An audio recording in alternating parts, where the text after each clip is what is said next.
कोकणासाठी आज हवामान विभागाकडून येलो अलर्ट जारी। घाटमाथ्यावरही जोरदार पावसाचा इशारा। किनारपट्टी भागात 40 किलोमीटर वेगाने वारे आणि 4 मीटर उंच लाटांचा धोका। नागरिकांना सतर्कतेचं आवाहन। लोणावळ्यामध्ये 24 तासात 119 मिलीमीटर इतक्या पावसाची नोंद झाली। तर मुसळधार पावसामुळे सर्वत्र धबधबे आणि धुक्याची चादर, हिरवाई खुलली।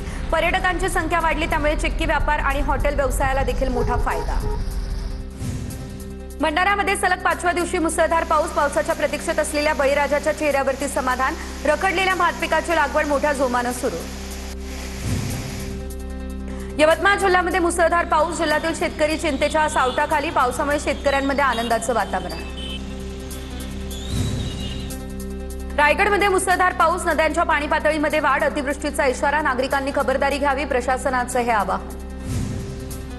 धुळे जिल्ह्यामध्ये पाऊस लांबला, त्यामुळे पिकं देखील संकटात। सततच्या ढगाळ वातावरणामुळे पिकांवर रोगांचा प्रादुर्भाव। पिकं वाचवण्यासाठी शेतकऱ्यांची धडपड सुरू। जळगावच्या भुसावळमधील हतनूर धरणाचे 2 दरवाजे उघडले। धरणातून 1300 क्युसेकने तापी नदीपात्रामध्ये पाण्याचा विसर्ग। 15 दिवसांपासून हतनूर धरणाच्या पाणलोट क्षेत्रामध्ये पाऊस नाही, त्यामुळे पाण्याची आवकही नाही।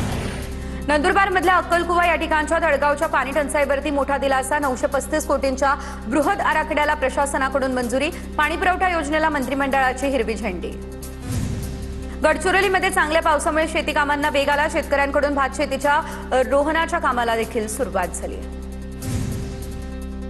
मावळमध्ये पवना धरणाच्या पाणलोट क्षेत्रामध्ये दमदार पाऊस। पवना धरणाच्या पाणीसाठ्यामध्ये झपाट्याने वाढ। पवना धरण सध्या 82.42% इतकं भरलं।